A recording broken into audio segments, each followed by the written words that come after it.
ตุลีโดยอันสิถามว่าสมัยนี้น่ะเราต้องอยู่ก่อนแต่งหรือว่าเราจึงแต่งก่อนแล้วจึงมาอยู่นำกันโอ้ก็อยู่นำกันไปหาเงินไปนำกันแหล้วเนาะคันว่าฮักแท้ก็เจ้าก็แต่งแล้วก็ทั้งที่ดีก็อยากให้แต่งงานคนจังอยู่นำกันนั่นแหละลูกเอ้ยแต่ว่าลูกอยู่นำเขาแล้วเด้อ้าวอยู่นำเขาก็ต้องไปอยู่นำเขาเลยแหละบัดนี้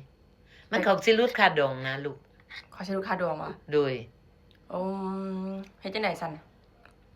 ก็ต้องอันไปอยู่นำเขาแล้วได้ฮักเขา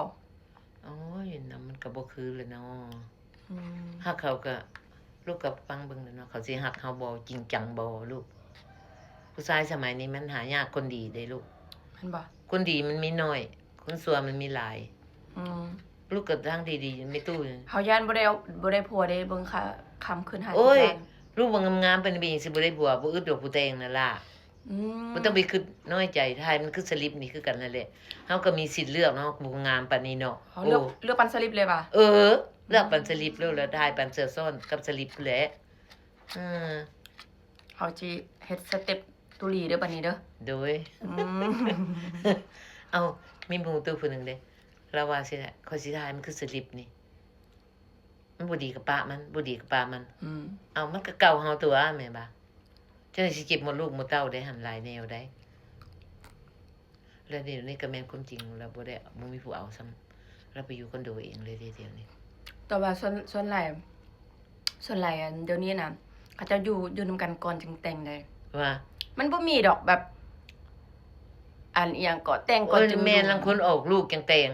แม่นตั้งพูดติบ่ให้แบบนั้นน่ะเขาฮักกันได้ซั่นสมมุติเขาบ่มีเงินสินะเขาบ่มีเงินเขาก็มั่นกันก่อนสินะพร้อมถึงแต่งก็ซั่นก็มามั่นก่อนแม่อันมันจังค่อยแต่งประเด็นไผสิมั่นเฮาซั่นเอากับแฟนเฮาแหละคันบ่มั่นก็บ่ไปอยู่เลยเนาะต้องมั่นก่อนเป็นสัญญาไว้ก่อนแหละบ่ลูกเขาบ่มีเงินเด้เขาต้องมีแล้วเขาฮักเขาน่ะอุ๊ยบ่มีก็ต้องซอกเลยเนาะก็ต้องดิ้นต้องงนแล้วเนาะลูกเนาะเฮาละว่าสิหาเงินแต่งผัวบ่เฮ็ดแบบนั้นลูกมันเสียเปรียบบ่ต้องหาเงินแต่งเขาดอกเขามาแต่งเฮาตัวลูกอุ๊ยมักเขาเด้บ่เฮ็ดแบบนั้นอ้าวค่าดอง50ล้านแล้วเด้ตุลี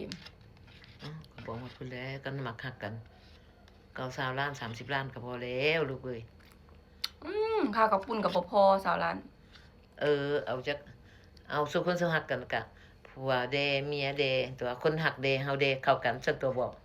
จังแม่นแนว